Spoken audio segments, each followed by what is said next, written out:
Hello,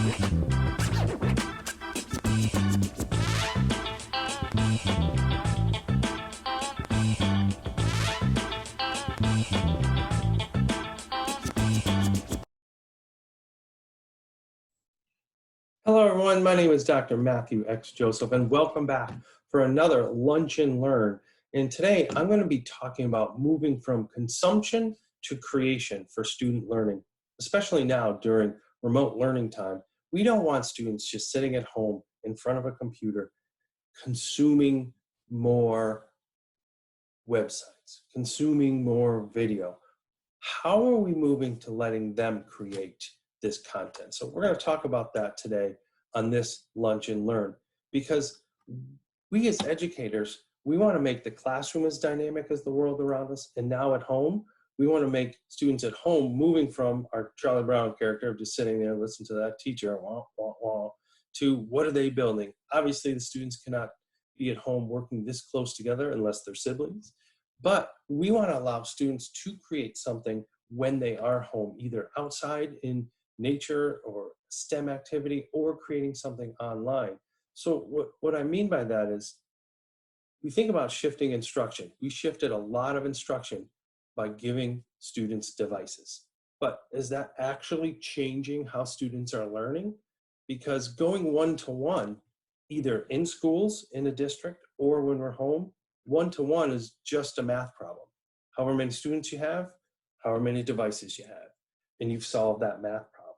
But what you didn't solve is, are students learning? Are teachers engaging? And are the students retaining what they have learned to apply it to real world situations? So one-to-one is just a math problem until we change our instruction. So what I mean by that is, look at this problem right here. Can you solve this? Can you connect the 9 dots using 4 straight lines without lifting your hypothetical pencil from the screen? Can you do it? Because you can. Because the first thing you would do is go up like this. Now you only get 3 lines left. What are you thinking about? How about this? Go down here. And from there, I think you can see the solution at this point. We as educators hold ourselves to not thinking of the different possible opportunities. I never said you couldn't go past a line either way. I just said connect the dots. And immediately we couldn't go outside that metaphoric box, but those 4 lines. So think about that. How are we ensuring that we are doing more for thinking and creating? Because when we talk about innovation, we want to make sure that teachers are not only thinking differently, but we are acting differently. If we are trying to hold school right now while students are home, that's very difficult to do. So we have to not only think differently, create different activities, we have to act differently as educators. And then when we do go back to school, we need to keep that same mindset. Not only think differently, but what are we doing in our classrooms that is acting different and being innovative as an educator, because things are evolving. I know when I grew up, my phone was attached to the wall.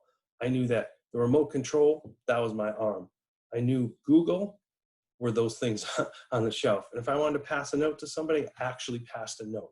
So things are evolving, but as things start to evolve, tools, trades, are we evolving as a profession? Now, we have had to evolve during this time of COVID-19, but we want to make sure we're not evolving by doing too many things, by just giving students extra work at home. We don't want to do that. And we don't want to do that in our classrooms either, because students are bored with a worksheet, but they're also bored with a digital worksheet. It's just a more expensive worksheet. So what are we doing? Well, a couple things I want you to think about, and maybe another Lunch and Learn I can dive a little bit deeper into some of these, but some things I want you to think about for the transformative schools, or now, especially when we're home, some strategies to help students. What are the questions you're asking? I know I have an Alexa in my house. I have a Siri on my phone. If I have a question that I need, I can just ask and get an answer. If we're doing that for students, that's not building critical skills that they need for creating something. Are students leading the discussion? And I know you're saying, well, they're home right now. Yes, but if we're doing online Google Meets, Zoom, whatever it is the teacher just sitting in front of their computer talking at students? Because that's not going to work. And when we're in the class, physically in the classroom, who's leading that discussion? Student collaboration. Again, you're like, how does that work when they're home? It can work with any cloud-based tools, with the Microsoft Suite, Google Suite, whatever you have that students can collaborate on. Allow them to collaborate, because it feels like they're building something together. Not only is there connections, there's that opportunity for learning from each other. How are they transferring learning? So what I mean by that, go back to that worksheet or the digital worksheet. They are essentially just clicking, answering questions. What are students learning that they can apply to something else? What are you asking students? How are they leading the discussion? Are they working together? And then take that learning and can they apply it to something else? And this works in the classroom. It also works now in our current situations. How are students taking what they learned and apply it? Are they building a website? Are they building a blog? Are they writing? Are they creating something outside? Are they filming themselves building something? What is it that students are doing to transfer what you taught into their own learning? And what that'll do is enhance their thinking skills. Are we pushing students to think? We have to make sure that we're teaching students how to think, not just what to think. Here's what you should learn. Did you learn it? Are we teaching students to think critically, push their own thinking, challenge, and that's when that learning happens. So I think these 5 skills right here are strategies to really transform schools for our building leaders. This works for staff as well. This is ability for our teachers to do this both physically in school and now in this situation. How are we incorporating this so that students are not just sitting at home, clicking through Google Classroom, opening websites, and just consuming information? So after you watch all of this, maybe go back to this screen and pause and look, is how are we creating active learning environments at home? We can do it in the classroom as well. How are we creating active learning environments in the classroom and moving away from very static to active learning? And I shared on the last screen, how are we modeling how to think? Are we being clear with what we're doing? Are we giving choice for students? And are we framing learning in a way that students are growing versus just check, minus, complete, credit, no credit?